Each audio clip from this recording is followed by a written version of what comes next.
बिस्मिल्लाह। अस्सलामु अलैकुम वरहमतुल्लाहि वबरकातुहू। इन्नल हम्दुलिल्लाह नहमदुहु व नस्तईनुहु व नस्तगफिरुहु व नऊज़ु बिल्लाहि मिन शुरूरि अनफुसिना व मिन सय्यिआति अमालिना। मन यहदिहिल्लाहु फला मुदिल्ल लहु व मन युद्लिल फला हादिय लहु।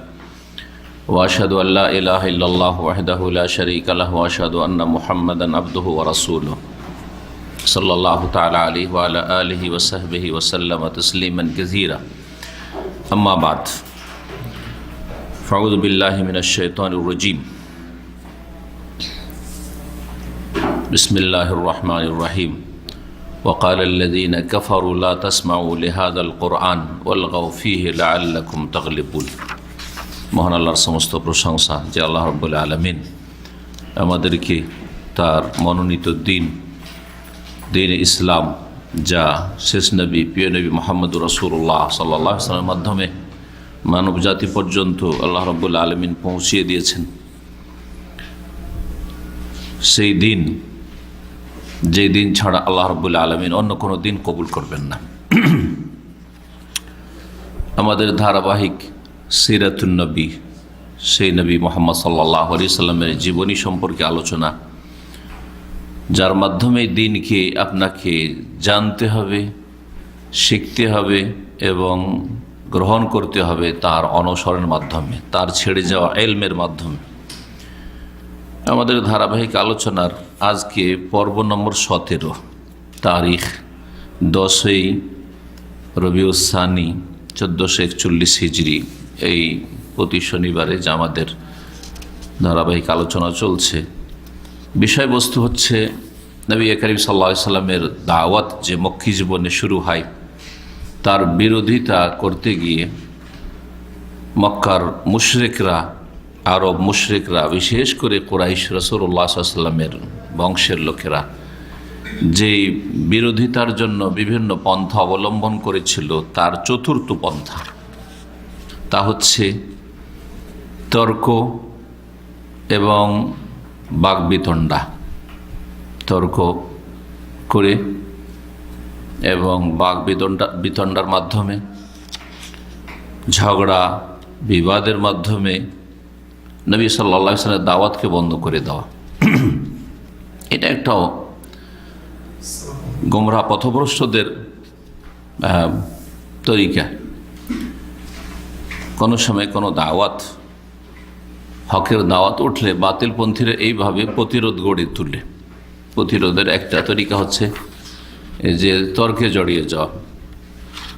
এইরকম যখন ঝামেলা দেখবে, যারা দুর্বল থাকবে তারা চুপ হয়ে যাবে। দুর্বল থাকলে, দলিলের দিক থেকে মজবুত থাকলে অনেক সময় ক্ষমতার দিক থেকে দুর্বল, তখন মানুষ পরিস্থিতি বিচার করে চুপ হয়ে যায়, যে পরিস্থিতি বাধ্য করে। তো এরকম পরিস্থিতিগুলো এই বিদআতপন্থীদের সামনে, মুসলিম সমাজের যারা গোমরাহ পথভ্রষ্ট বিদআতপন্থী, তাদেরকে দাওয়াত দিতে গিয়ে এই পরিস্থিতিগুলি আপনাদের সামনে আসবে, যা নবী করিম সাল্লাল্লাহু আলাইহি সাল্লামের সামনে এসেছে।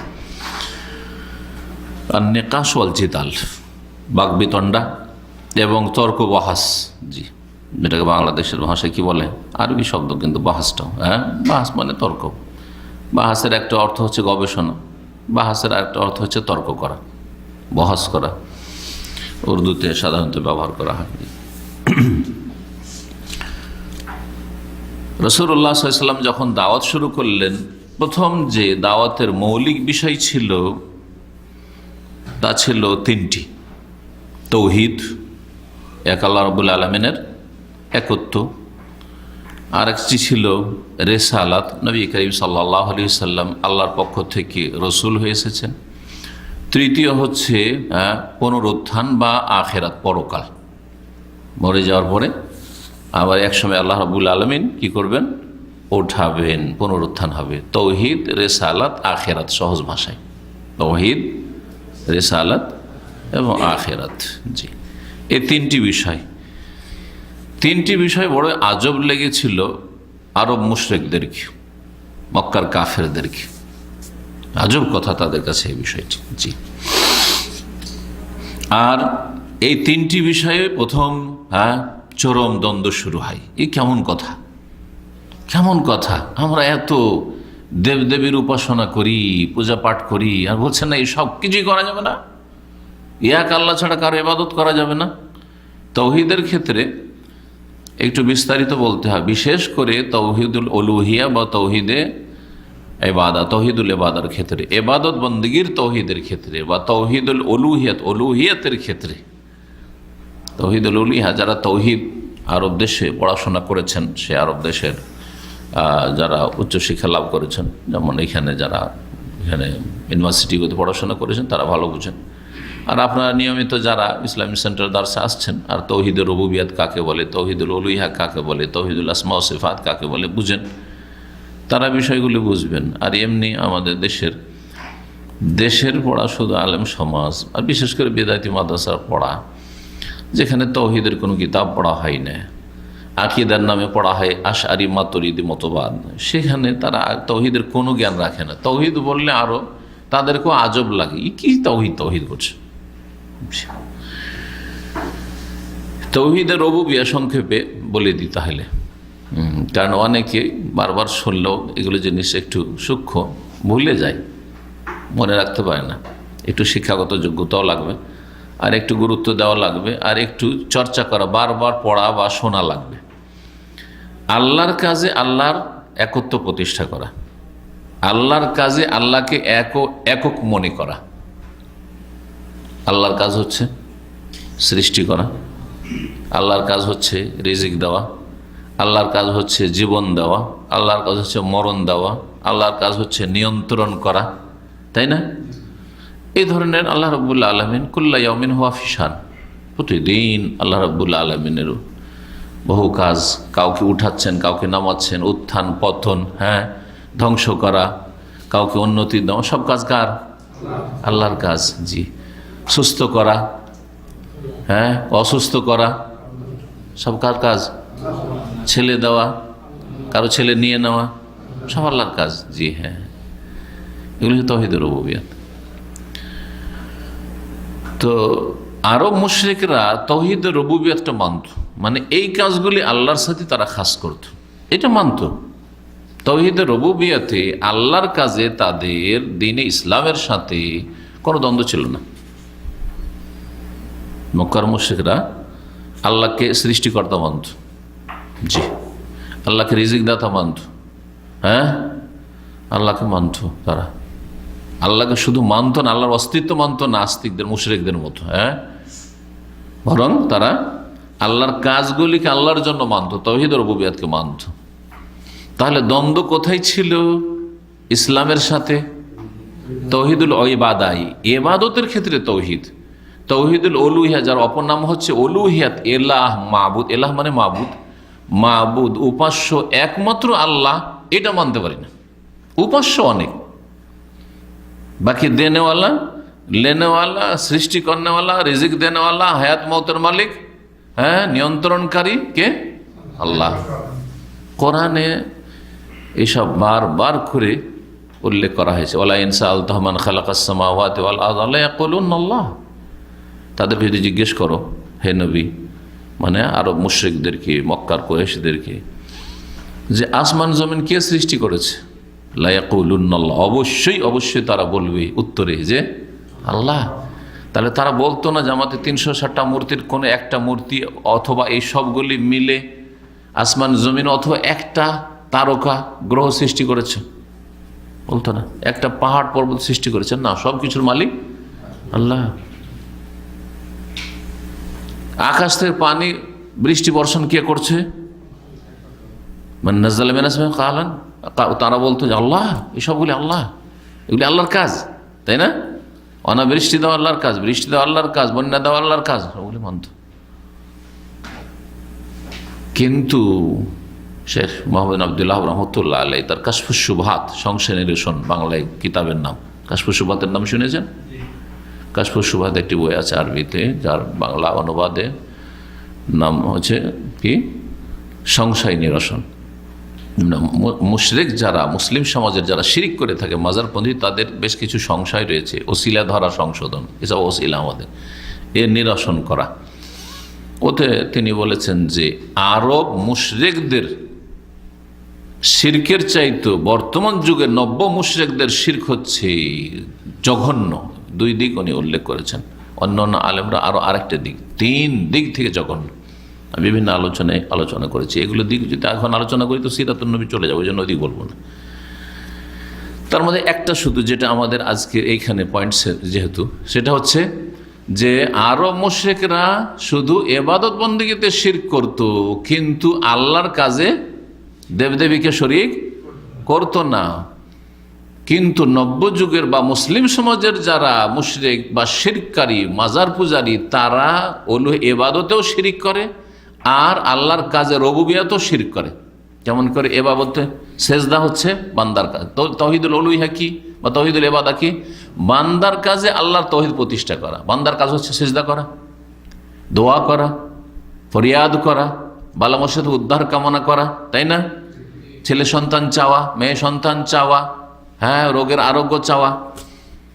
জি, তো আরব মুশরিকরা বান্দার তৌহিদে মানে তৌহিদুল ইবাদায় শিরক করত।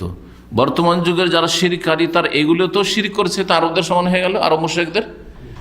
আর অতিরিক্ত আরব মুশরিকরা আল্লাহর কাজে শরিক করত না, কিন্তু বর্তমান যুগের যারা শিরকারী তারা আল্লাহর কাজেও শিরক করে। কি? তারা বলে যে এই ছেলেটা খাজা বাবার দান, হ্যাঁ, আজমির শরীফ গিয়েছিলাম তখন আমার রোগটা ভালো হয়েছে, হ্যাঁ, শাহজালাল বাবার মাজারে চাদর চড়িয়ে এসেছি তখন আমার মনের কামনা বাসনা পূরণ হয়েছে, বলছে না? তাহলে এইগুলো কার কাজ? মনের কামনা বাসনা পূরণ করা, দেওয়া, এগুলো আল্লাহর কাজ। এগুলো তো শিরক করছে। জি,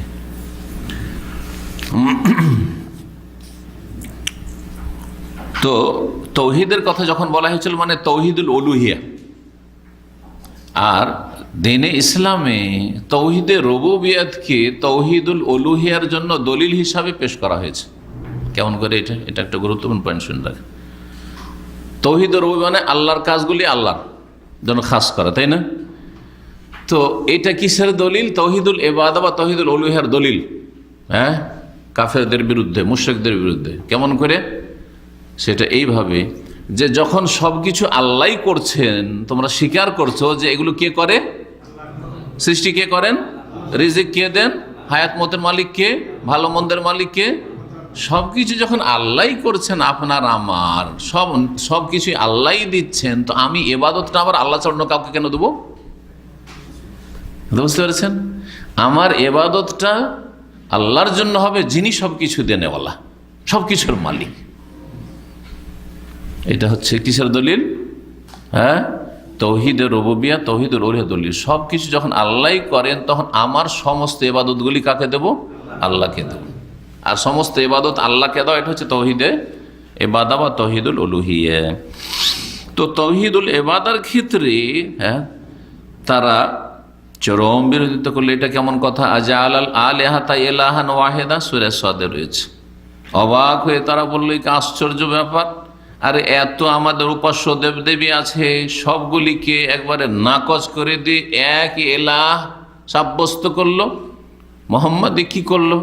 ইন্না হাযা লাশাইউন উজাব, নিশ্চয়ই এই মোহাম্মদের এই কথা তো হ্যাঁ অবাক করা কথা, উজাব, আজীব থেকে আশ্চর্য কথা। এটা তার আশ্চর্য হইতো, এটা কেমন কথা হলো যে আমাদের লাত উজ্জা মানাত আর হোবাল এসবের পূজা চলবে না, হ্যাঁ, ফরিয়াদ করা চলবে না, তাদের কাছে মান্নত পেশ করা চলবে না, তাদের কাছে উৎসর্গ করা চলবে না, বলি দেওয়া চলবে না। জি, রেসালাতের বিষয়েও তাদের দ্বন্দ্ব। এটা কেমন করে হইতে পারে? আসছে কথাগুলি বিস্তারিত, সেজন্য মানুষ কি করে রসুল হইতে পারে? আর মানুষই যদি হয়তো মোহাম্মদ আবার কেন রসুল হবে? এটি এতিমটো, এই ধরনের বিষয়গুলি।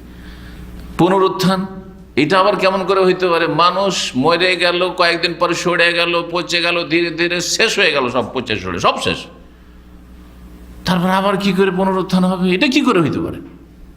এটা অসম্ভব কথা। কোরআনে এই বিষয়গুলি বিভিন্ন জায়গায় আল্লাহ উল্লেখ করেছেন না? জি হ্যাঁ। প্রথম লেখক শুরু করেছেন পুনরুত্থান নিয়ে বা আখিরাত নিয়ে। তিনটি বিষয় বললাম না? দ্বন্দ্বের বিষয়বস্তু ছিল তৌহিদে উলুহিয়াত আর রিসালাত আর আখিরাত বা পুনরুত্থান, আল বাস বাদাল মউত, মৃত্যুর পরে যে ওঠানো হবে, এটা তাদের কাছে আশ্চর্যজনক বিষয় ছিল।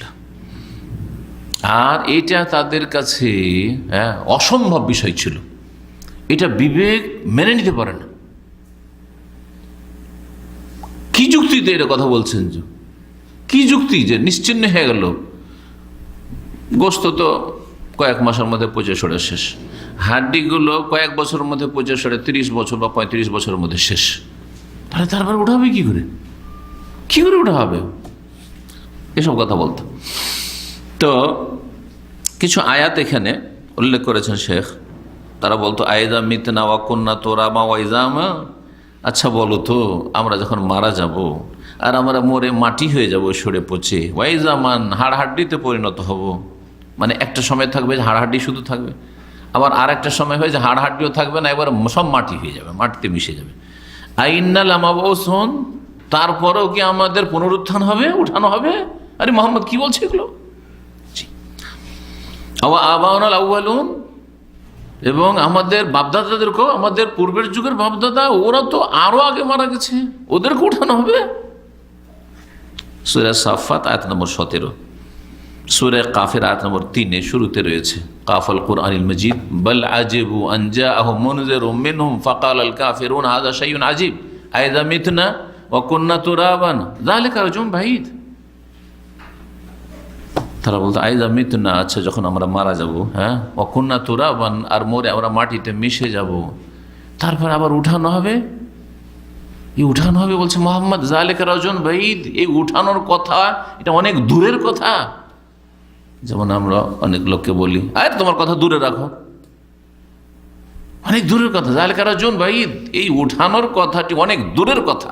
জি, কোন একটি জিনিস যদি লব্ধ না হয়, অসম্ভব আপনার হাসিল করা, তখন ভারতের একটি প্রবাদ আছে, ফার্সি যুগের, মানে ওই মুঘল যুগের প্রবাদ হবে, দিল্লি হনুস দূর আস্ত, দিল্লি অনেক দূরে।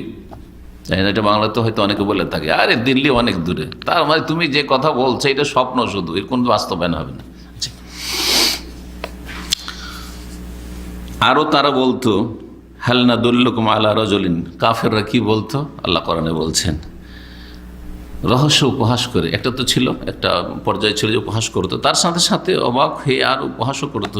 হাল নাদুল্লুকুম আলা রাজুলিন, আরে শুনেছো একটা লোক আছে মক্কায়, ওর কথা শুনেছো, ইউনাব্বিউকুম, যে তোমাদেরকে এমন একটা কথা বলছে বা সংবাদ দিচ্ছে যে ইযা মুযজিতুম কুল্লা মুমাজ্জাক, যখন তোমরা সরে পচে টুকরো টুকরো হয়ে যাবে।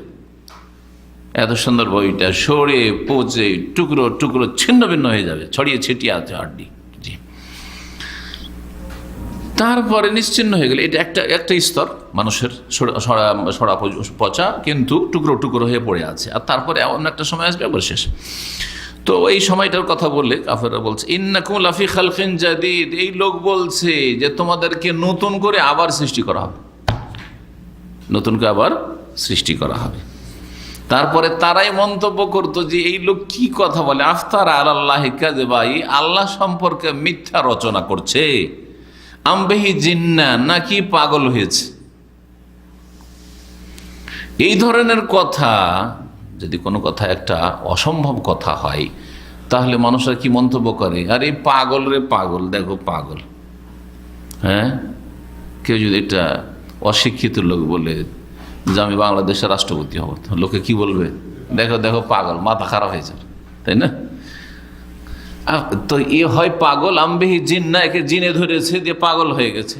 কারণ পাগল হওয়ার ক্ষেত্রে এটি ধারণা যে জিন ধরেছে, বা জিন্নাতুন মানে জনুন, এটা হইতে পারে, জনুন মানে পাগল। এ হয় পাগল, আর না হইলে যদি সুস্থ মস্তিষ্কের হয় তাহলে আল্লাহ সম্পর্কে সে মিথ্যা কথা মন গড়া বলছে, রচনা করে বলছে। আফতার আলাল্লাহি কাযিবা, ইফতারা ছিল আসলে, হয় সে আল্লাহ সম্পর্কে মিথ্যা রচনা করছে যদি সুস্থ মস্তিষ্কের হয় এই মুহাম্মদ, এই লোক, আমবিহি জিন্না, আর না হলে সে পাগল অবস্থায় কথা বলছে, এটা হতে পারে। তার মানে তারা পুনরুত্থানটাকে, মানুষ মরে যাওয়ার পরে আবার উঠবে আর হিসাব হবে, জবাব দিতে হবে, জান্নাত জাহান্নাম, এইসব কথাকে অসম্ভব মনে করত, অসম্ভব মনে করত। এটা যুক্তিতে ধরে না, বিবেকে আসে না তাদের।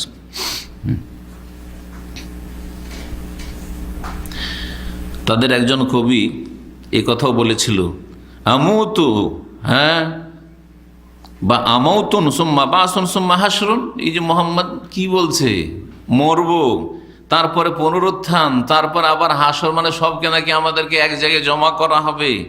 বলছে হাদিস ও খোরাফাতিন, এগুলি হচ্ছে কুসংস্কার। আরে হককে কুসংস্কার বলতে, এটা পথভ্রষ্ট যারা, তাদের চিরাচরিত এটা অভ্যাস। আপনি যতই আল্লাহর কথা বা রসুলের কথা, ওহির কথা, দলিলের কথা বলেন, আপনি দুর্বল, হ্যাঁ, আর ওদের মেজরিটি তো আপনাকে এইসব মন্তব্য করবে। হ্যাঁ, হক কথা বললে কি বলবে আপনাকে, আরে দাজ্জালের ফিতনা এসে, দাজ্জালের ফিতনা, আল্লাহু আকবার বলছে না, এই যুগের বড় ফিতনা। হ্যাঁ, বাঙালি বিদ্যার্থীরা বলছে, এই শেখ মতিউর রহমান, শেখ তো বলেই না, আমার নাম ধরে বলছি, হচ্ছে এই যুগের বড় ফিতনা একটা। তো এসব যারা পথভ্রষ্ট, তাদের যুগে যুগে সব মন্তব্য হকপন্থীদের ক্ষেত্রে। রাসূলুল্লাহ সাল্লাল্লাহু আলাইহি সাল্লামের এগুলি সুন্নাত।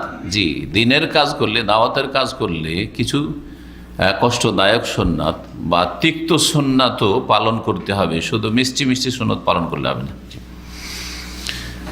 আল্লাহ রাব্বুল আলামিন এরা যে মক্কার কাফেররা বা আরব মুশরিকরা পুনরুত্থানকে বিশ্বাস করত না, অবাক হইতো, এটাকে অসম্ভব মনে করত, এর খণ্ডন বিভিন্ন পন্থায় করেছেন, বিভিন্ন ভাষাতে বিভিন্নভাবে খণ্ডন করেছেন। যার সার কথা হচ্ছে, প্রথম একটি বিষয়, সেটা হচ্ছে যে আমরা পৃথিবীতে দেখছি যে একজন জালেম অনেক জুলুম করলো, কত লোকে খুন করলো, কত লোকের ধন সম্পদ আত্মসাৎ করলো, কত লোকে মারধর করলো, কত রকমের জুলুম মেলা রকমের আছে। আর তারপরে দুনিয়া থেকে চলে গেল, তার কোনো বিচার হলো না। হচ্ছে না, হচ্ছে না? হাজার হাজার লক্ষ লক্ষ জালেম পৃথিবীতে আসছে, জুলুম করে চলে যাচ্ছে, তাকে ধরার কেউ থাকলো না, কোনো বিচারও না, এমনি চলে গেল। এর সাথে সাথে আবার যারা মজলুম, নির্যাতিত, যাদের ওপর অবিচার হচ্ছে, সারা জীবন জুলুম বরদাস্ত করতে করতে করতে চলে গেল, হ্যাঁ, তার ন্যায্য অধিকার পেল না। এই অবস্থায় যে মানুষ দুনিয়া থেকে বিদায় নিচ্ছে, জালেম জুলুম করে দুনিয়া থেকে চলে যাচ্ছে, আর মজলুম জুলুম বরদাস্ত করে করে সারা জীবনটা চলে গেল, মরে গেল, নিজের অধিকার পেল না। একটা দিক। আর একটা দিক হচ্ছে মানুষ দুই রকম, সৎ আর অসৎ। সৎ লোকেরা সারা জীবন ভালো কাজ করলো, কিন্তু কষ্ট আর কষ্ট, জীবনে কষ্ট আর কষ্ট, অসুখ বিসুখ, তারপরে আর্থিক সংকট, তারপরে বিভিন্ন রকম বালা মুসিবত ইত্যাদি লাগাই আছে। নেক আমল করলেই যে একেবারে দুনিয়াতে আল্লাহ জান্নাত দিবে কথা বলেননি, কা দুনিয়া তো আর বদলার জগৎ না, পরীক্ষার জগৎ। তো ভালো মানুষ, একজন নেক মানুষ সারা জীবন কষ্ট করে চলে গেল, অথচ অনেক নেক কাজ করলো, সেও কিছু বদলা পেল না দুনিয়াতে, অথচ নেক মানুষ ছিল। এর বিপরীত আর এক শ্রেণীর লোক আছে, অসৎ লোক, সারা জীবন অসৎ, সুদখোর, ঘুষখোর, বেঈমান, শিরককারী, কুফরিকারী, নাস্তিক, ভোগ বিলাসের সামগ্রী শেষ নাই, কোটিপতি, টাকা পয়সা দুনিয়ায় রাখবে কোথায়, দিশেহারা, সুখ আর সুখ আর সুখ আর সুখ দুনিয়ার। এত পাপ করলো কিন্তু কোনো শাস্তি পেল না, দুনিয়া থেকে চলে গেল না। দুই শ্রেণী, জালেম চলে গেল, মজলুম চলে গেল। হ্যাঁ, জালেমের বিচার হলো না, মজলুম নিজের হক পেল না। ভালো মানুষ চলে গেল, কিছুই পেল না, এত ভালো কাজ করলো। খারাপ মানুষ অন্যায় করে, পাপ করে, বিভিন্ন পাপ জড়িয়ে চলে গেল, জিনাকারী জিনা করে চলে গেল, খুনকারী খুন করে চলে গেল, কোনো সাজা শাস্তি পেল না, দুনিয়া থেকে চলে গেল। তারপরে যদি পরকাল বলে কোনো কিছু না থাকে, আর আমরা সৃষ্টিকর্তা আল্লাহকে মানছি যে আল্লাহ আছেন, তাহলে আল্লাহ কি বিচার টিচার করলেন? কোনো বিচারই হলো না। তাইলে কোনো বিচার হইল? বিচার হলো না। কোনো একটা দেশের সাথে উদাহরণ দেন তো, দেশে শাসক আছে, রাষ্ট্রপতি আছে, প্রধানমন্ত্রী আছে, বা বাদশাহ রাজা আছে, খলিফা আছে, আর সেই দেশে জালেম জুলুম করলো, তার বিচার হলো না। মজলুম জুলুম বরদাস্ত করে চলে গেল, সে তার ন্যায্য অধিকার পেল না। ভালো মানুষ অনেক, দেশের হিতাকাঙ্ক্ষী অনেক ভালো কাজ করলো দেশের জন্য, সে কিছুই পেল না সরকারের কাছে। আর যে দেশদ্রোহিতা করলো, দেশের ক্ষতি সাধন করলো, সেও সরকারের কাছে কোনো শাস্তি পেল না। তাহলে সেই সরকার জালেম সরকার না? কথা ঠিক কিনা? তাহলে আল্লাহ রাব্বুল আলামিন যে দুনিয়ার মালিক, আসমান জমিনের মালিক, আর এই জমিনে মানব জাতি বসবাস করছে আর এইভাবে দুনিয়া থেকে চলে যাচ্ছে, যদি এক সময় আল্লাহ কোন সময় বিচার না করেন, এতে বিশ্বাসী না হই, পরকালে বিশ্বাসী না হই, তো আল্লাহকে জালেম সাব্যস্ত করে দিলাম। আর আল্লাহ জালেম না। ওমা আনা বিযাল্লামিল লিল আবিদ, ওয়ালা ইয়াযলিমু রাব্বুকা আহাদা। কোরআনে বিভিন্ন জায়গায় আল্লাহ বলেছে বিভিন্ন ভাষা দিয়ে, রব কারও জুলুম করবেন না।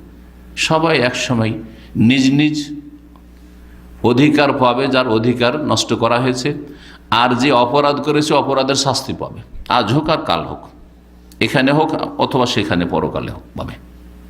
এটা হচ্ছে আল্লাহর কি ইনসাফ, সুবিচার। ওয়ানাযাউল মাওয়াজিন আল কিসতা লিয়াউমিল কিয়ামাহ, আল্লাহ বলছেন কিয়ামতের দিনে আমি ইনসাফের সুবিচারে দাঁড়ি পাল্লা কায়েম করব, পাই পাই করে দাঁড়ি পাল্লা কায়েম হবে, যাতে একটু অবিচার না। দুনিয়ায় বিচার করতে গিয়ে সুবিচার করতে যতই চেষ্টা করে তারপরেও একটু কম বেশি হয়ে যেতে পারে, কিন্তু রব্বুল আলামিনের কাছে আল কিসত, ইনসাফের সাথে একেবারে বিচার। ফালা তুযলামু নাফসুন শাইআ, কোনো ব্যক্তির ওপর কিঞ্চিত পরিমাণ জুলুম অবিচার হবে না। ওয়াইন কানা মিসকাল হাব্বা, একটা সরিষা পরিমাণও যদি কেউ ভালো কাজ করে অথবা মন্দ কাজ করে, আল্লাহ বলছেন আতাইনা বিহা, ওটাও সেখানে হাজির করব। যে ভালো করেছে সরিষা পরিমাণ ওর ফল পাবে, ভালো ফল, আর যে পাপ করেছে সেটাও সে দেখতে পাবে এবং তার শাস্তি পাবে যদি আল্লাহ না ক্ষমা করেন। তাহলে ওয়াকাফা বিনা হাসিবিন, এবং আমি হিসাব নেওয়ার জন্য যথেষ্ট, আল্লাহ বলছে। এসব কথা আল কোরআনে রয়েছে। যুক্তিটা বুঝতে পারলেন? যারা পরকালকে অস্বীকার করবে, তাদের খণ্ডনের জন্য একটা হচ্ছে কোরআন এবং সুন্নাহর যুক্তি। যদি মরণের পরে পুনরুত্থান মানুষের না হয় আর সেখানে জালেমের কাছ থেকে মজলুমের অধিকার না নেওয়া হয়, সে নেকি দিয়ে পেমেন্ট করবে, আর নাহলে গুনার বোঝা নিয়ে যাবে। নেক লোককে উত্তম প্রতিদান যদি না দেওয়া হয়, পাপিষ্ঠকে শাস্তি যদি না দেওয়া হয়, তাহলে সৎ ও অসৎ আল্লাহর কাছে সমান, জালেম মাজলুম সমান। আর জালেম মাজলুমকে কেউ যদি সমান করে দেয়, সৎ অসৎকে সমান করে দেয়, তাহলে সে সুবিচার করলো না। জি, কোনো পার্থক্য থাকলো না, বরং জালেমই বেশি সুখী, দুনিয়াতেও সুখ করে গেল। অসৎ পাপিষ্ঠই বেশি সুখী, পাপিষ্ঠ দুনিয়াতে ভোগ বিলাস করে গেল, আর মরার পরে কোনো শাস্তি হলো না, তাহলে তো ওই বেশি সুখী, তাই না? এটা অসম্ভব কথা, এইরকমটা হতে পারে না, এটা সুবিচার নয়। এটা আল্লাহ সম্পর্কে কল্পনার বাইরে, কল্পনা করা যায় না যে আল্লাহ এরকমটা করবেন। এটা হচ্ছে বিশৃঙ্খলা, অবিচারের, যা আল্লাহর দ্বারা সম্ভব না। তাই সূরা কালামের আয়াত নম্বর 35-36 আল্লাহ ইরশাদ করছেন, এই যুক্তিটাই তুলে ধরছেন। আফানাজআলুল মুসলিমিনা কাল মুজরিমিন, আচ্ছা বলো তো যারা মুসলিম তাদেরকে কি যারা মুজরিম অপরাধী তাদের মতো করব? একদিকে মুসলিম আত্মসমর্পণকে সম্মানে, আর আরেকদিকে মুজরিম পাপিষ্ঠ, দুই দলকে সমান করে দেবো আমি? না, সমান করব না। মা লাকুম কাইফা তাহকুমুন, তোমাদের কি হয়ে গেছে যে কেমন তোমরা বিচার করছো? এটা বিচার হইল? আমি অবশ্যই সুবিচার করব। তোমরা যদি বলো যে না সবাই সমান, তাই এটা অবিচার। এই আয়াত যেমন এই ক্ষেত্রে যে পরকাল হবে আর সেখানে সুবিচার কায়েম হবে, মুসলিম আর মুজরিম সমান হবে না, মুসলিম আর পাপিষ্ঠ গুনাহগার সমান হবে না, ঠিক তেমনি এটা গণতন্ত্রের খণ্ডনের আয়াত। আল্লাহ স্পষ্ট বলছেন আফানাজআলুল মুসলিমিনা কাল মুজরিমিন, আচ্ছা বলো তো মুসলিম যে আত্মসমর্পণ আল্লাহর বিধান যে মানে, আর আরেক লোক অপরাধী, দুই লোক বা দুই শ্রেণীর লোক সমান? মোটেই সমান না। তোমরা যদি সমান বলো তো মা লাকুম কাইফা তাহকুম, এটা তোমাদের কেমন বিচার, কেমন সিদ্ধান্ত তোমাদের এটা? আর গণতন্ত্রের সিদ্ধান্ত হচ্ছে এটা যে দুনিয়া সবচেয়ে ভালো মানুষ আর দুনিয়া সবচেয়ে খারাপ মানুষ পাশাপাশি ভোটের লাইনে দাঁড় করেন, সমান অধিকার। কথা ঠিক কিনা? সমান অধিকার। এই দিয়ে কোনোদিন শান্তি কায়েম হয় আল্লাহর জমিনে? দেশে কোনোদিন শান্তি প্রতিষ্ঠা হয়? আর দেশ সুষ্ঠুভাবে চলে আর ভালো নেতা নির্বাচন হয়? কখন হবে না, কখন হবে না। আল্লাহর আযাব, গণতন্ত্র আল্লাহর আযাব। আল্লাহ রাব্বুল আলামিন আরো ইরশাদ করছেন সূরাতুল জাসিয়ার আয়াত নম্বর 21, আম হাসিবাল্লাযিনা ইজতারাহুস সাইয়্যাআতা নাজআলহুম কাল্লাযিনা আমানু ওয়া আমিলুস সালিহাত সাওয়াআম মাহইয়া ওয়া মামাতুহুম সাআ মা ইয়াহকুমুন। আল্লাহ বলছেন যে যারা পাপে লিপ্ত থাকে তারা কি এই ধারণা করেছে যে তাদেরকে আমি, মানে পাপে যারা লিপ্ত তাদেরকে আমি মুমিন সৎকর্মশীলদের মতো করে দেব? একদিকে ইমানদার সৎকর্মশীল, আর একদিকে পাপিষ্ঠরা, পাপিষ্ঠ গুনাহগার যারা বিভিন্ন সময় পাপে জড়িয়ে যায়, তাদেরকে কি আমি ওদের সমান করে দেব যারা ইমানদার সৎকর্মশীল? না, কখনো। সাওয়াআম মাহইয়াহুম ওয়া মামাতুহুম, তাদের জীবন মরণ সমান, মানে দুনিয়াতেও সমান থাকলো আর পরকালেও সমান, এটা হইতেই পারে না। দুনিয়াতে অনেক সময় সমান।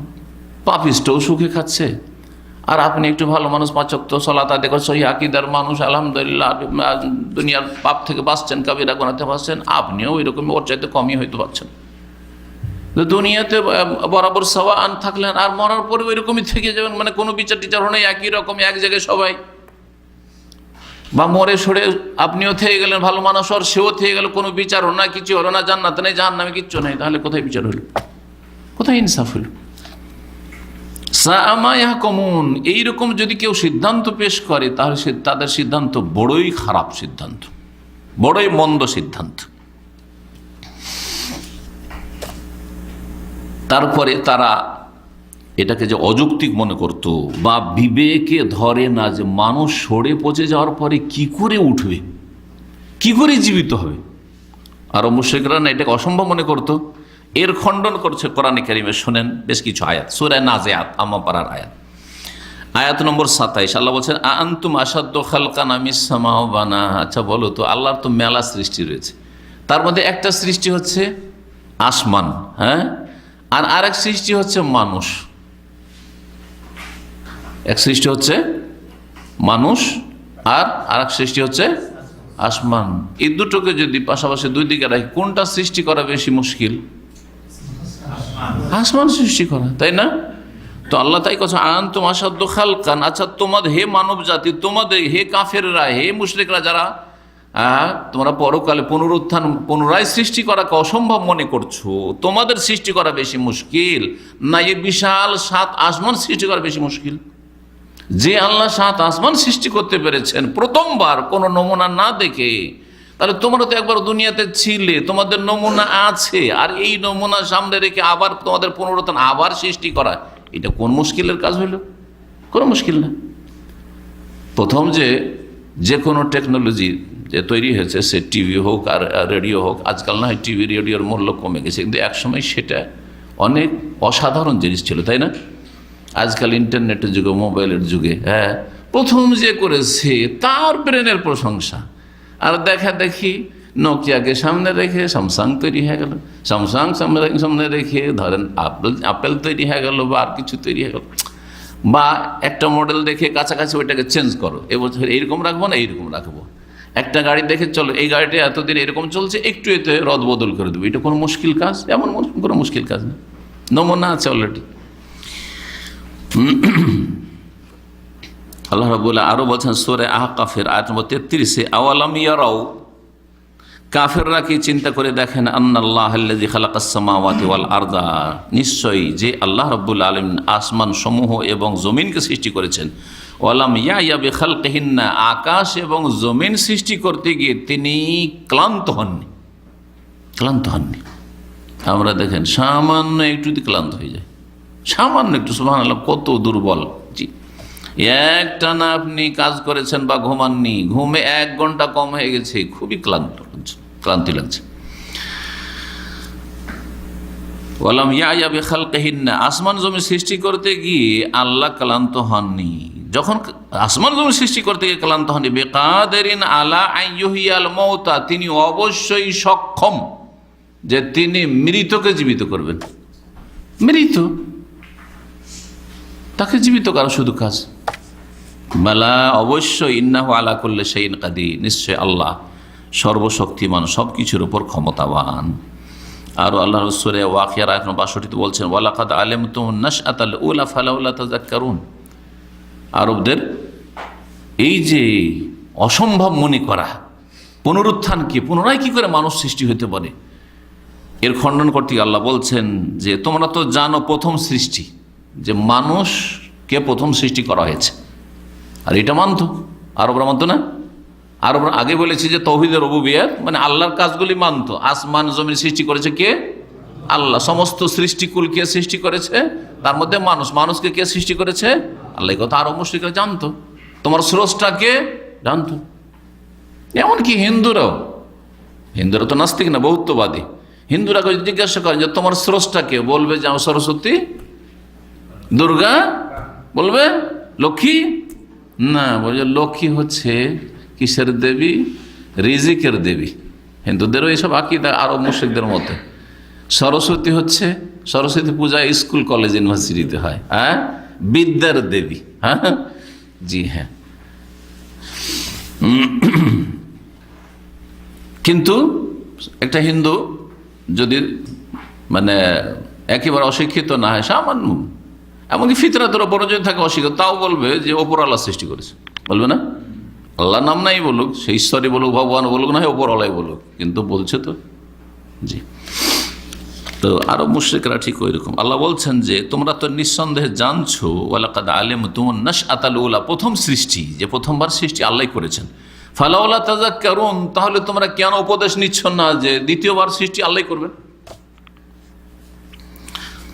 আল্লাহ রাব্বুল সূরা আম্বিয়া আয়াত নম্বর 104 আরো ইরশাদ করে কামা বাদানা আউয়াল খালকিন নুঈদুহু, যেমন আমি প্রথমবার সৃষ্টি করেছিলাম বা সৃষ্টির সূচনা করেছিলাম, নুঈদু, আবার পুনরায় ফিরিয়ে নিয়ে আসবো তোমাকে।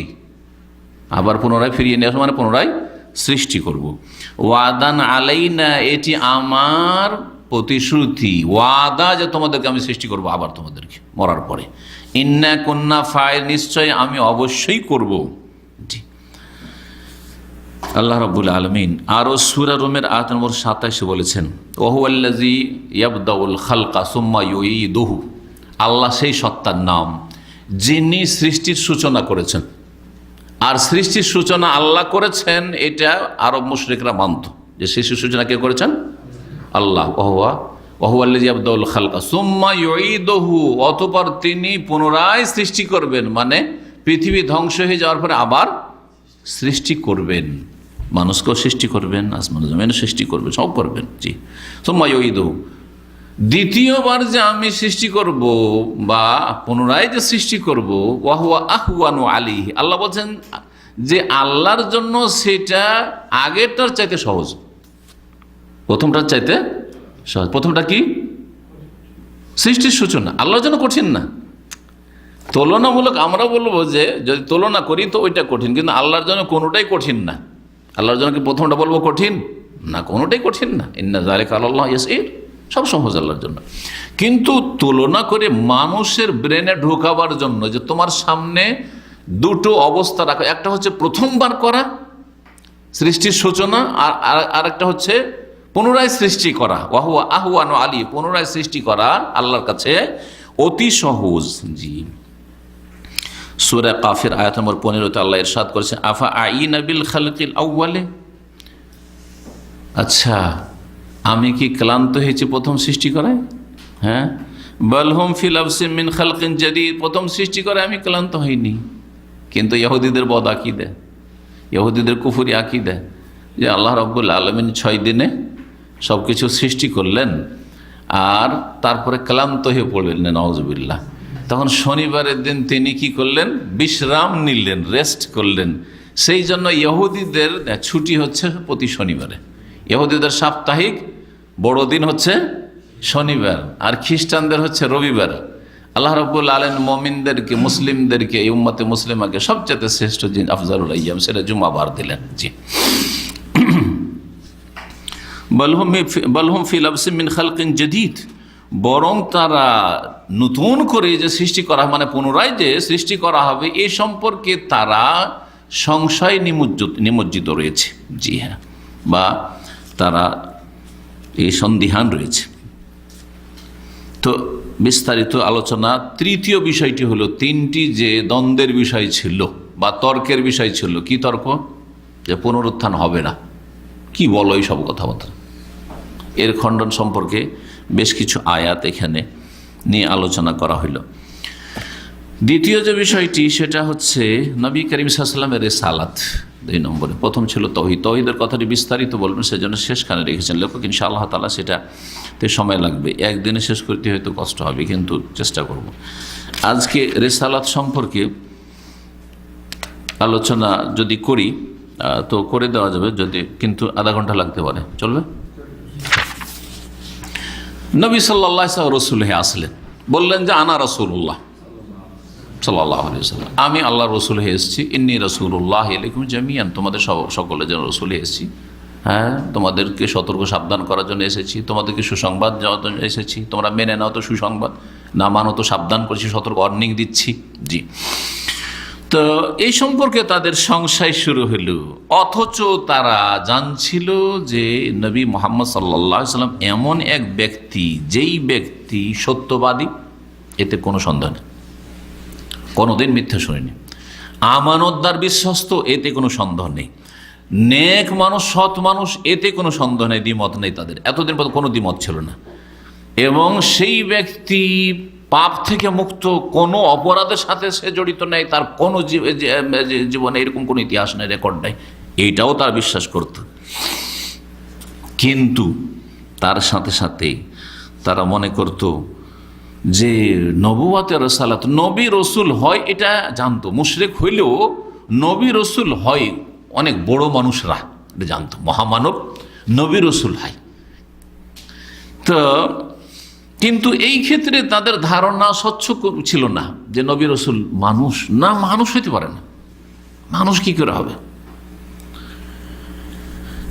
আজকাল যদি বিদাতীদের ধারণায় যদি স্বচ্ছ না থাকে, নবীকে মানুষই মানতে রাজি না, নবীকে নূরে নবী বলতে হবে, না হইলে আপনি কি করলেন, নবীর মানহানি করলেন আপনি। সুতরাং আপনি কি হয়ে গেলেন, নবীর মানহানির কারণে মুসলিম থাকলেন না, ওয়াহাবি আর কাফের হয়ে গেলেন তাদের কাছে। এটা না ফতোয়া তাদের। জি,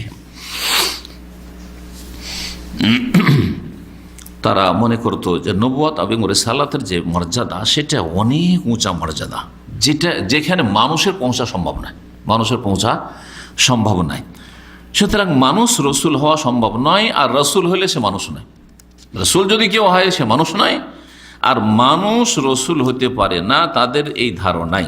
রাসূলুল্লাহ সাল্লাল্লাহু আলাইহি ওয়াসাল্লাম যখন নিজের নবুয়ত রিসালাতের কথা ঘোষণা করলেন, ইকরা বিসমি রাব্বিকাল্লাযী দিয়ে তাকে নবুয়ত দেওয়া হইল, আর ইয়া আইয়ুহাল মুদ্দাসসির কুম ফাআনজির দিয়ে তাকে রসুল বানানো হইল। এই দুটো কথা মনে রাখবেন। সূরা আলাকের আয়াতগুলি দিয়ে তাকে নবুয়ত, মানে আল্লাহর পক্ষ থেকে আসমানি সংবাদ, নবা মানে খবর থেকে নবুয়ত, নবী, তার কাছে আসমানি সংবাদ আসা শুরু হলো। আর রিসালাত, যে তোমাকে আল্লাহর মেসেজ দেওয়া হচ্ছে, তুমি এই মেসেজ মানব জাতিকে পৌঁছাও। এটা সূরাতুল মুদ্দাসসিরের শুরু আয়াতগুলি দিয়া, আইয়ুহাল মুদ্দাসসির, এ চাদরে আবৃত, কম, এখন দাঁড়াও, শুয়ে থেকো না, ফাআনজির, যাও যাও, সাবধান করো, সতর্ক করো, আর মানুষকে দাওয়াত দাও। এই যে রিসালাত পৌঁছাও। এই বিষয়টি আমাদের দেশের মানুষরা জানে না। জি হ্যাঁ, এই জন্য বলে দিলাম যে এক আয়াত দিয়ে নবীকে নবী করা হয়েছে, আর এক আয়াত দিয়ে কী করা হয়েছে, তাকে রসুলও করা হয়েছে। প্রত্যেক রসুল নবী, কিন্তু প্রত্যেক নবী রসুল নন। জি, যখন রাসূলুল্লাহ সাল্লাল্লাহু আলাইহি ওয়াসাল্লাম তার নবুয়ত রিসালাতের ঘোষণা করলেন এবং ঈমানের দিকে আহ্বান করলেন, তখন মুশরিকরা হতভম্ব, আরে আমাদের মাঝখানে থাকতে থাকতে হঠাৎ করে কখন নবী হয়ে গেল রে, কে আবার কোত্থেকে নবী আসলো। অবাক হয়ে তারপরে বলতে লাগলো, মা লিহাযার রাসূল ইয়াকুলু তা'আমা ইয়ামশি ফিল আসওয়াক, আবার কোন রসুলের রসুল, ইয়াকুলু তা'আম, আমাদের মতো খাবার খায়, ওয়া ইয়ামশি ফিল আসওয়াক, আমাদের মতো হাটে বাজারে চলাফেরা করে, আমরাও কেনাকাটা করি, সেও কেনাকাটা করে, আমরাও বেচি, ব্যবসা করি, সেও ব্যবসা করে। নবী সাল্লাল্লাহু আলাইহি ওয়াসাল্লাম তো করতেন না ব্যবসা। এই কেমন কথা হইল?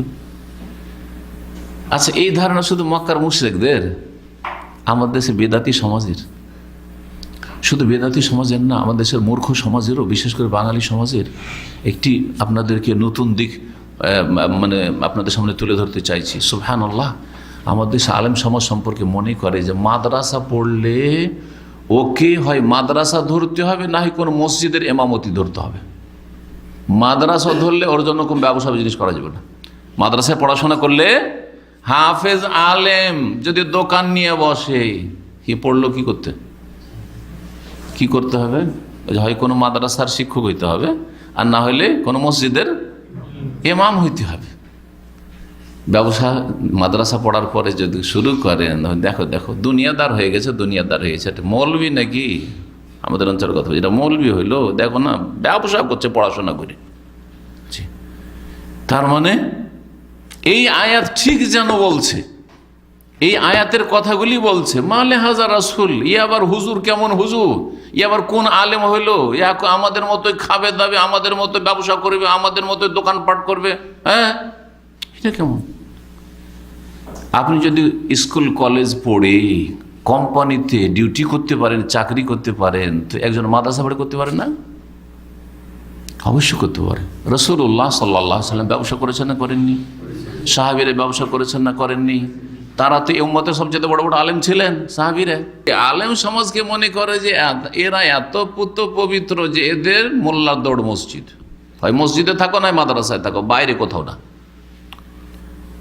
আর রাজনীতির কথা বললে গণতন্ত্রের রাজনীতি করবে, নোংরা রাজনীতি। আর যদি কোনো বক্তা যদি মৌলভী সাহেব রাজনীতির কথা বলে দেয়, এটা করা চলবে না, ওটা করা চলবে না, আলেম সমাজ কেন রাজনীতির কথা বলবে? ওদের এই সব কথাবার্তা বলার দরকারটা কি? মেলা আমাদের দেশে জলসা ওয়াজ মাহফিল হয়, যাতে বিজ্ঞাপনের নিচে লেখা থাকে যে রাজনৈতিক আলোচনা নিষিদ্ধ। দেখেছেন না দেখেননি জানি না, কিন্তু আমরা দেখেছি এক সময় অনেক অনেক লেখা থাকতো।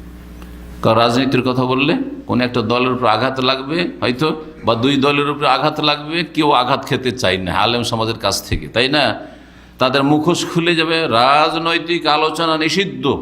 জি, তার মানে আপনারা অপরাধ করেন, বেঈমানি করেন, আত্মসাৎ করেন, অসৎ লোককে আপনার নেতা নির্বাচন করেন, আলেম সমাজ যেন চুপ থাকে, কিচ্ছু না বলে।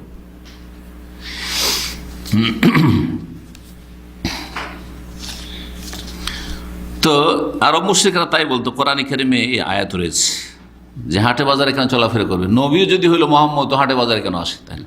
আবার খাই দাই কেন? তার মানে ফেরেশতা হইতে হইতে ধারণা।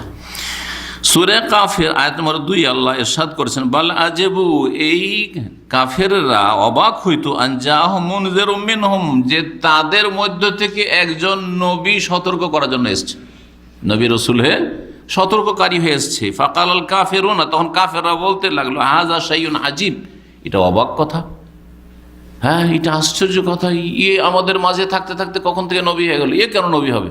নবী হবে অসাধারণ ব্যক্তি, অনেক উঁচা লোক। জি জি, শুধু তাই না, সুবহানাল্লাহ, এই ধারণা এত ব্যাপক আকার ধারণ করেছে। আমি একবার দামামের মাছ মার্কেটে, কিন্তু মার্কেটে খুব কমই যায়, সেই দিন কোনো এক ভাই আরও ছিল, মনে হয় এনাম ভাই ছিল রাহিমাহুল্লাহ তাআলা, ওনার সাথে আমি মাঝে মাঝে সকালবেলা মার্কেটে যেতাম। তো সেদিন মনে হয় জোহর পরেই ছিল, কারণ মাছ মার্কেট জোহর পর থাকে। তো মাছ মার্কেটে আমি ওনার সাথে সাথে চলে গেছি, সাথে আছি। তো এক আমার মানে মানে অনুসারী, মানে ভক্ত শব্দটি আসলে ভালো নয়, সেজন্য বলতে চাই না, কিন্তু খুব মহব্বত করে ছেলেটা, আর হেদায়েত হয়েছে, নিয়মিত আলোচনা শুনে, কিন্তু আমাকে কোনোদিন দেখেনি ছেলেটা, আর মাছ মার্কেটে চাকরি করে। আমাকে দেখে দৌড় দিয়ে চলে এসছে, আসার বলে, শেখ আপনি এখানে? তারপরে এই বড় বড় চোখ করে দেখছে, আপনি এখানে? আপনি এখানে? যেন আমার ওখানে যাওয়াটা এটা অবাক কর্মকাণ্ড, এটা কেন? হ্যাঁ, এটা কেন এখানে? সুবহানাল্লাহ। তো এই ধারণা থাকা উচিত নয়, কারণ আমার সংসার আছে, সুতরাং আমাকে যে কোনো জিনিস কেনার জন্য যেতে হইতে পারে, ঠিক কিনা? তো এই ধারণা আসলে এগুলো ভুল ধারণা, এগুলো আসলে ভুল ধারণা। কারণ এটা সামাজিকভাবে তৈরি হয়ে গেছে, এটা একদিনে তৈরি হয়নি, দীর্ঘদিনের এইটা মগজে ঢোকা জিনিস। দীর্ঘদিন সমাজে এইরকম দেখে দেখে আলেম সমাজ মানে নিষিদ্ধ ব্যবসা বাণিজ্য, নিষিদ্ধ রাজনীতি, নিষিদ্ধ হচ্ছে অন্য কিছু, নিষিদ্ধ হচ্ছে আপনার ডিউটি করা, চাকরি করা কোম্পানিতে। আরে তুমি হাফেজ মানুষ আর কোম্পানিতে চাকরি করছো, যাও করে মসজিদ খুঁজো। এখন আপনারাই বলবেন হয়তো অনেক, তাই না?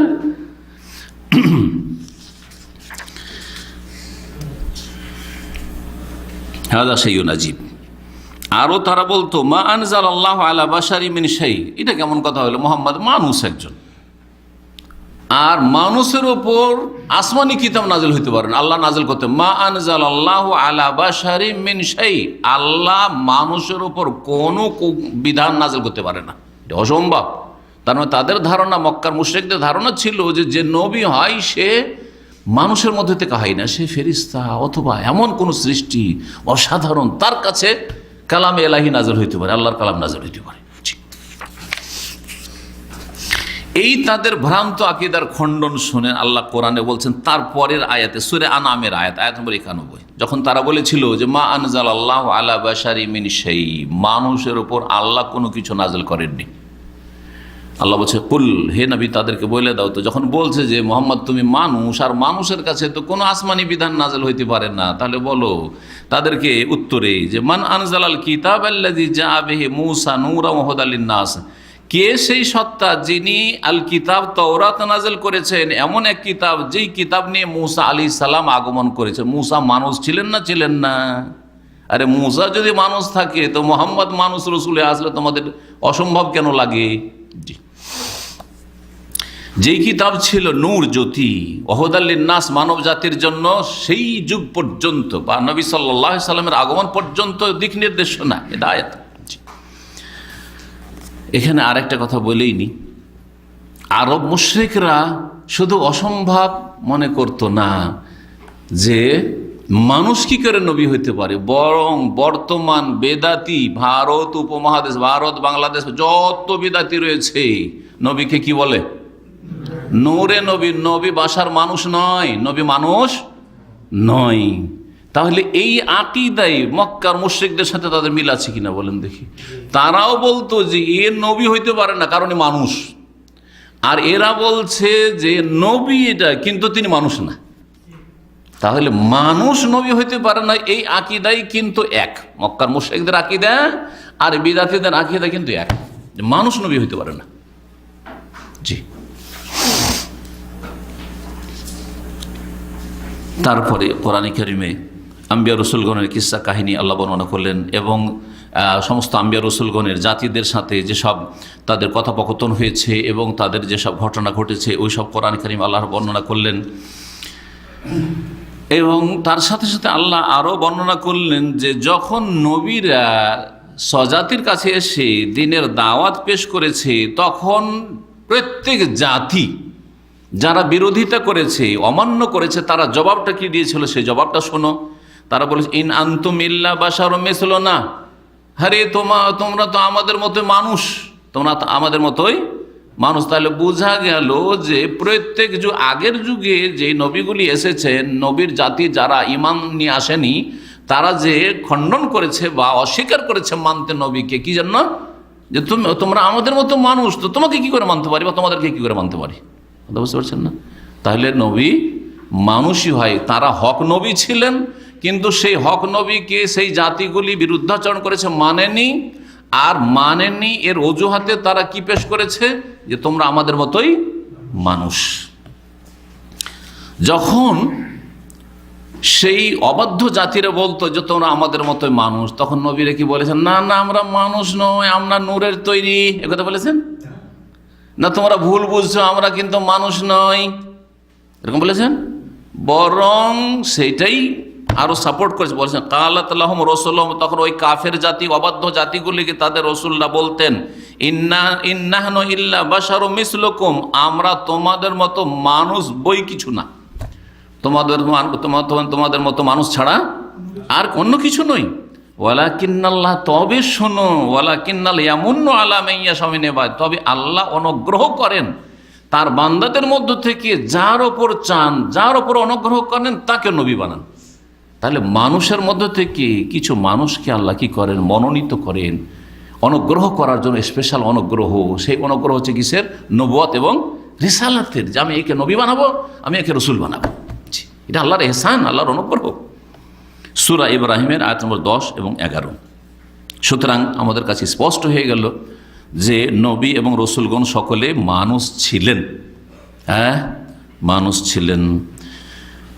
আর রসুল ফেরেশতা হবেন, হ্যাঁ মালাক ফেরেশতা জগৎ থেকে হবেন, এটা দিয়ে যে উদ্দেশ্য, দাওয়াতের উদ্দেশ্য, সেটা পুরা হওয়া সম্ভব নয়।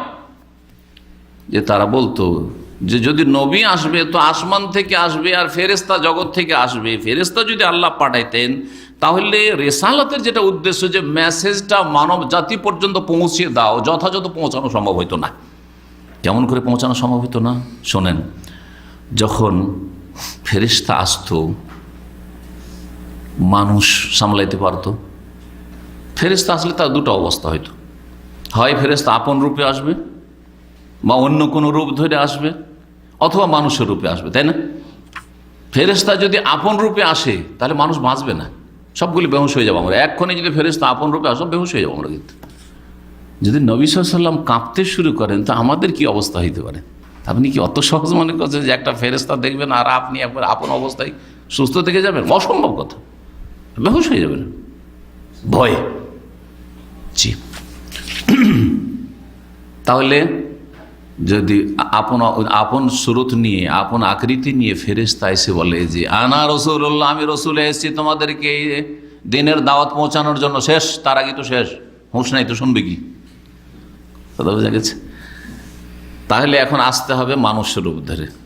মানুষের রূপ ধরে যদি জিবরাইল আসেন, হ্যাঁ, বা অন্য কোনো ফেরেশতাকে পাঠান, এক ফেরেশতাকে পাঠায়, যাও তোমাকে নবী করে পাঠাইলাম, হ্যাঁ, কিন্তু আসলে ফেরেশতা মানুষের রূপ ধরে আসলে, তখন মানুষ তোমার তো মানুষ মিথ্যা বলছে যে ফেরেশতা, মানুষ মারকে ধরকে, তাই না? কথা বোঝা গেছে? তাতে একই অবস্থা। আল্লাহ তাই বলছেন সুবহানাল্লাহ, খণ্ডন সূরা আনআমের আয়াত নম্বর 9, ওয়ালাউ জাআলনাহু মালাকান, আমি যদি রসুলকে, নবী রসুলকে ফেরেশতা বানাইতাম, লা জাআলনাহু রাজুলান, তাহলে আমাকে তাকে মানুষ রূপেই বানাইতে হইতো, মানুষের রূপ দিয়ে পাঠাইতে হইতো, কারণ আসল রূপে পাঠালে কাজ হইতো না। যখন মানুষের রূপ ধারণ করে আমি ধারণ করিয়ে পাঠাইতাম, ওয়ালা লাবাসনা আলাইহিম মা ইয়ালবিসুন, তখন তাদের ওপর সেটা কি হইতো? অস্পষ্ট হয়ে যেত যে এটা ফেরেশতা না মানুষ। ফেরেশতা কি করে মানবে? যেখানে আল্লাহর কথা বললে বিশ্বাস করে না, পরকালের কথা বললে বিশ্বাস করে না, আমার কাছে ওই নাজল হচ্ছে বিশ্বাস করে না, সেখানে যদি বলে আমি ফেরেশতা মানুষের তোমার রূপ ধরে এসেছি, কি করে বিশ্বাস করবে? বিশ্বাস করবে না।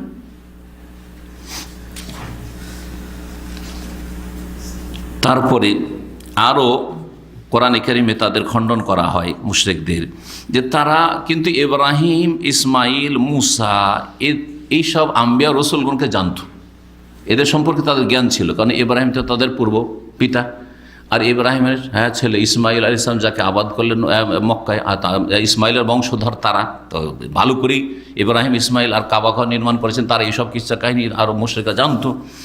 তারপরে মুসা আলাইহিস সালাম রিসালাত এত ব্যাপক ছিল এবং এত প্রসিদ্ধ ছিল, মুসা আলাইহিস সালাম খুব প্রসিদ্ধ রসুল যেহেতু ছিলেন, তো মুসা আলাইহিস সালামকেও তারা জানতো। আর সামদেশে তারা সফর করতো, ফিলিস্তিনে সফর করতো, তো ওখানে যাওয়ার কারণে মুসা আলাইহিস সালামের কথা তারা শুনতো, জানতো।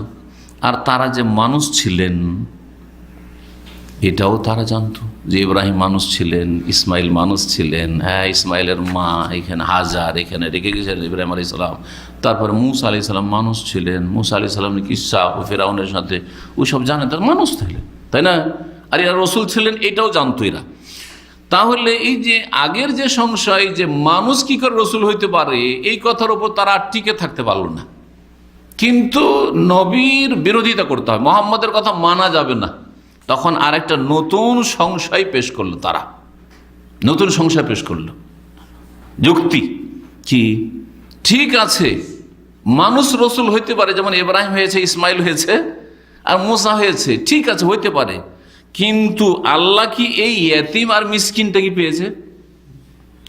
বলছেন লেখক যে আলাম ইয়াজিদিল্লাহু লিহামলি রিসালাতি ইল্লা হাযাল ইয়াতিমুল মিসকিন, আল্লাহর রেসালাত বহন করার জন্য আর কোনো মানুষকে পায়নি, আল্লাহ এতিমটাকে পেয়েছে, যে বাপকেও দেখেনি আর মাকে দেখেছে কিনা মনে পড়ে না হয়তো, আর মিসকিন, বাড়িতে খেতে নেই, অভাবী, একে কেন নবী রসুল বানিল? বড় বড় নেতারা কোথায় গেল?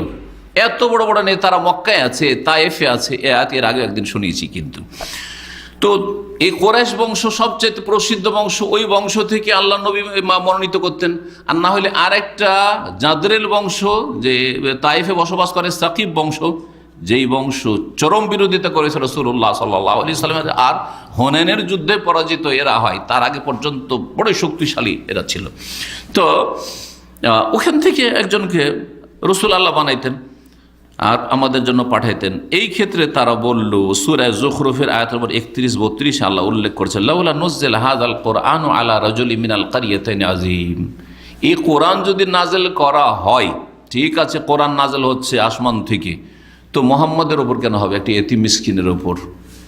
এই দুটো শহর রয়েছে, মক্কা শহর, মক্কা নগরী, আর তায়েফ নগরী রয়েছে। এই দুই শহরের বড় কোন নেতাকে আল্লাহ মনোনীত করতেন নবী রাসূল করে, আমরা নেতাকে মানতাম। নেতাকে মানা অভ্যাস আগে থেকে আছে। নেতাকে আগে থেকে যে নেতাগিরি করে তাকে মানা সহজ, কিন্তু একটা সাধারণ লোককে মানা খুব কঠিন। কথা বোঝা গেছে? এর জন্য আমাদের বাঙালি সমাজে আলেমদের কথার মূল্যায়ন খুব কম করে, কারণ আলেমরা অধিকাংশ গরিব। বড় দুঃখের বিষয় যে বাঙালি সমাজের আলেমরা হচ্ছে আর্থিক দিক থেকে দুর্বল, যার ফলে জনগণ আলেম সমাজকে যথাযথ মানে না। পক্ষান্তর আরব দেশে আলেম সমাজ হচ্ছে বিত্তবান, সচ্ছল, সুখী, কারো মুখাপেক্ষী না, কোনো ব্যক্তির বেতনভুক্ত না, যে কেউ আমার চাকরি খেয়ে নিবে তো আমি কি করে চলবো, আলহামদুলিল্লাহ সচ্ছল। যার ফলে এখানকার আলেমদের সমাজের উপর একটা কি আছে, ধারণ ক্ষমতা আছে, সমাজে একটা প্রভাব আছে।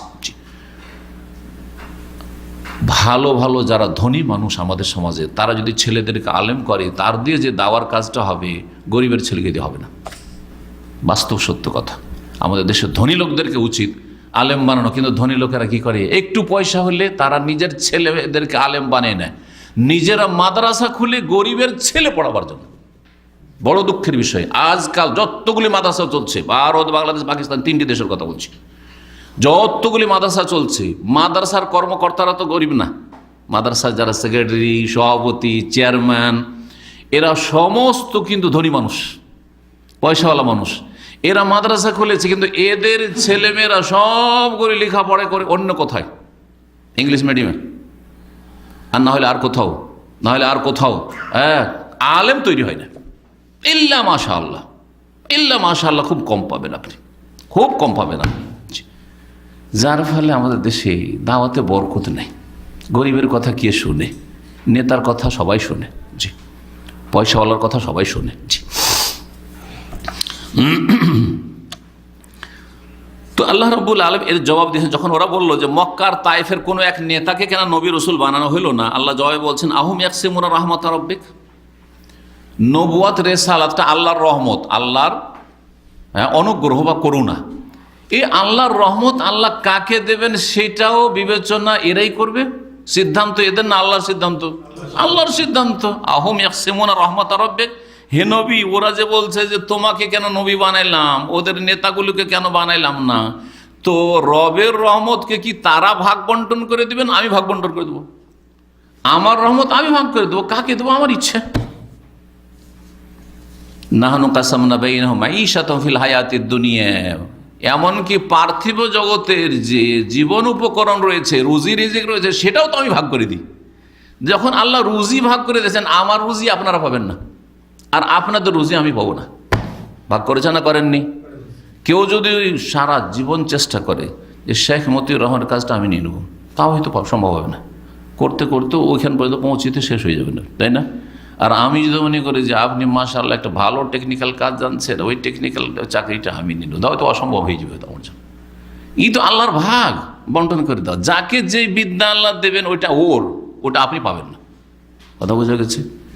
এইগুলো যখন আল্লাহ ভাগ বন্টন করে দিয়েছেন, তো নবুয়ত রিসালাতটা কে ভাগ করবে? তো আল্লাহ ভাগ করেছেন, জি।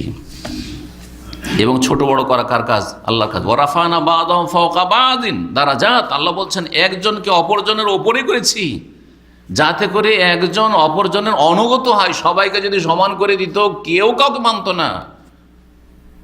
তোকে কে মানে? তোর চাইতে কম আছি বলতে না। আপনারা আলোচনা শুনতে আসতেন? সবাই যদি শেখ মতিউর রহমানের মধ্যে হইতে, তো কোনোদিন আসতেন না। আল্লাহ ওই কথাই বলছেন, লিয়াত্তাখাযা বা'দুহুম বা'দান সুখরিয়া বা সিখরিয়া, যাতে করে একজন আর একজন অনুগত হয়। ভাই, আপনার বাড়িতে চাকর পেতেন না আপনি, কর্মচারী পেতেন না আপনি, এই কোম্পানির লোক, কাজের লোক সবাই যদি সৌদিদের মতো কোম্পানি খুলতে পারতো তাহলে আপনারা কাজ করতেন, আপনারা কোম্পানি খুলে বসে থাকতেন সব।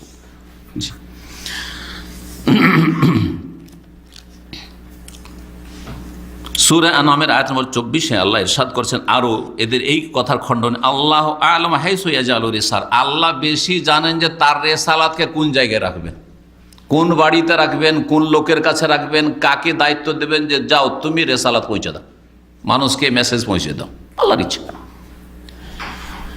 যখন এতেও পারল না, এর খণ্ডন করা হলো, তখন আর একটা তারা সংশয় সৃষ্টি করলো। এগুলো তর্ক বিতর্ক চলছে, কিন্তু আলোচনার বিষয়বস্তু আজকে হচ্ছে যে নবী সাল্লাল্লাহু আলাইহি ওয়াসাল্লামের সাথে বাকবিতণ্ডা, তর্ক কি।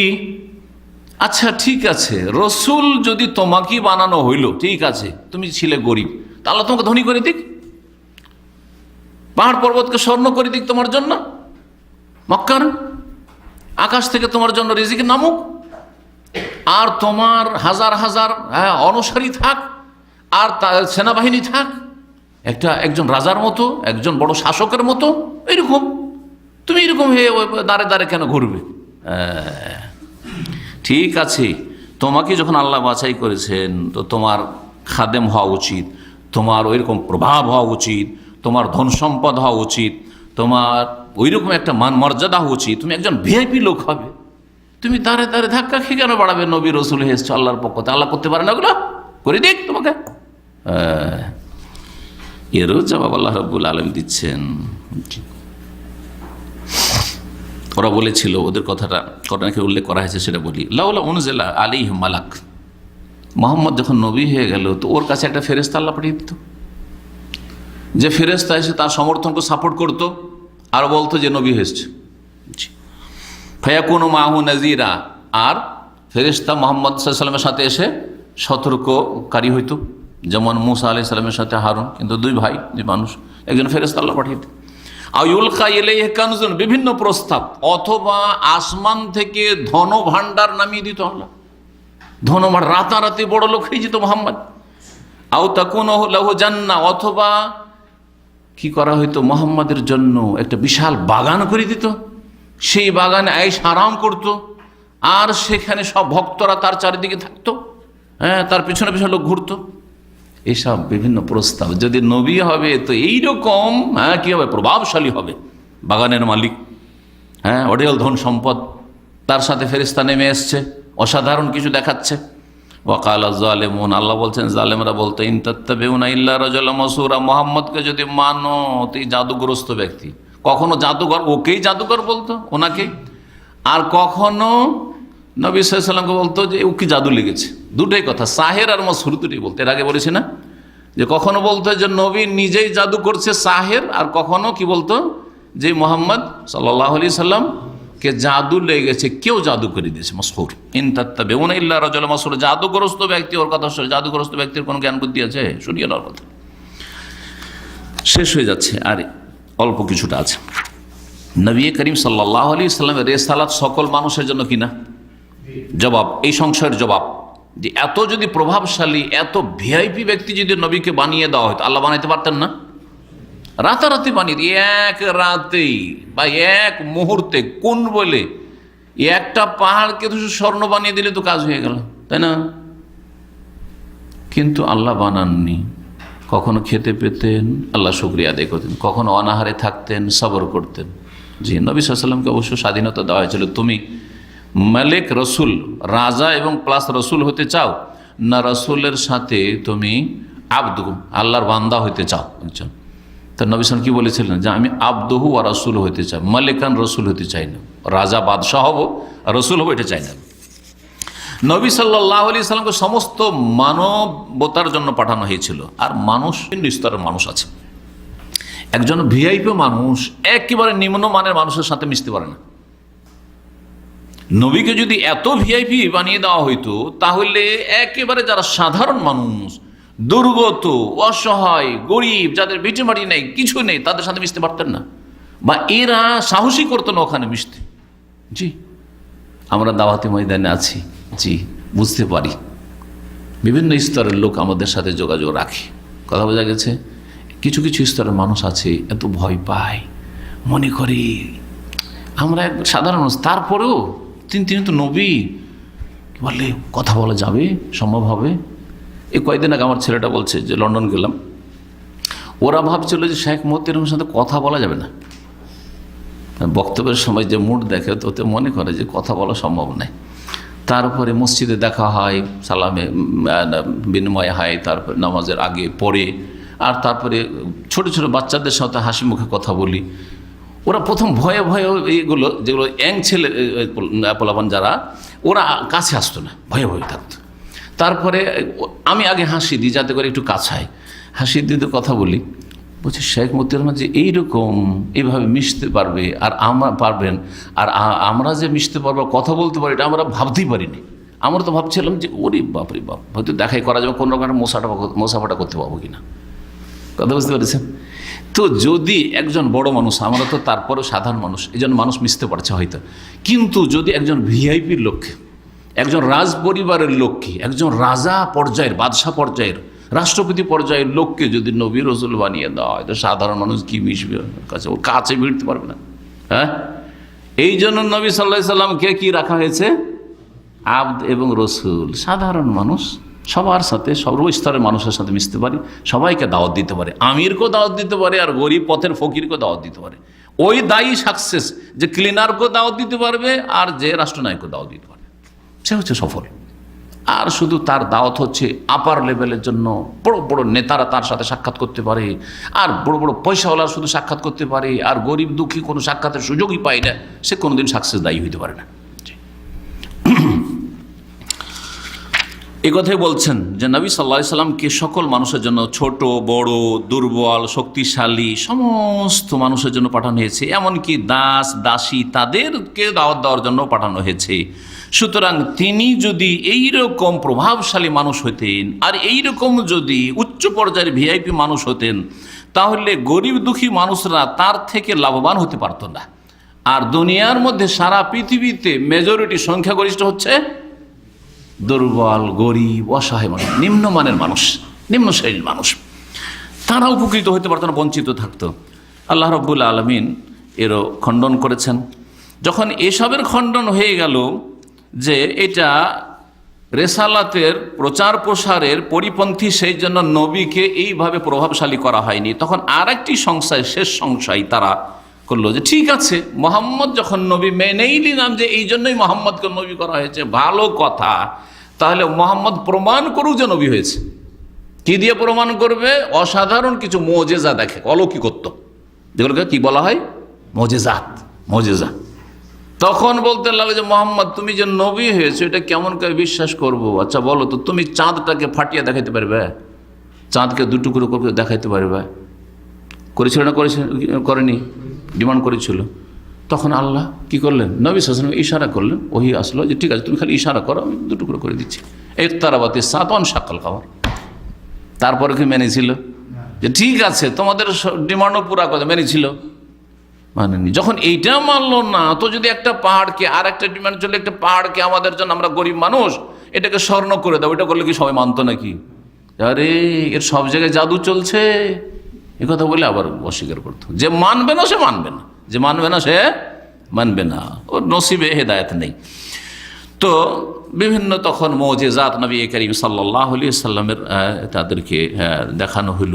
মুজিজা এই জন্য দেওয়া হয় যাতে করে নবীর সত্যায়ন করা হয়, রাসূলের সত্যায়ন করা হয় যে সত্য রাসূল, তার প্রমাণ হচ্ছে এই মুজিজাগুলি। মুজিজাগুলি হচ্ছে আয়াতে কৌনি, আল্লাহর সৃষ্টিগত আয়াত, আর কোরআনে কারীমের আয়াতগুলি হচ্ছে আয়াতে শরঈয়া, বিধানগত আয়াত।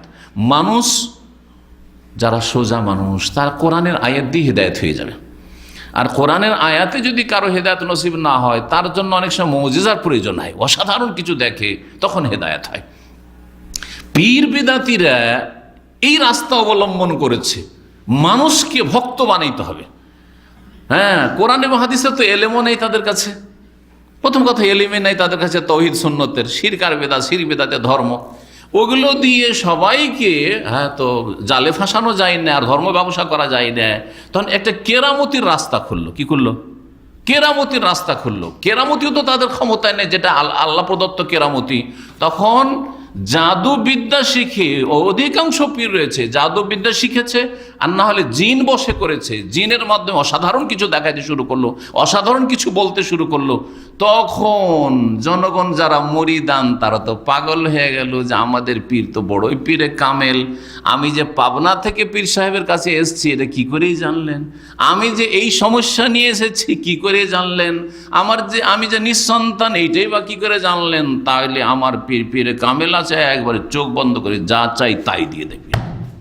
এইভাবে ঈমান হরণ করছে আজকালকার পীরেরা। ভালো করে শুনে রাখেন। জি, এখানে আজকের এই লম্বা আলোচনা শেষ করলাম।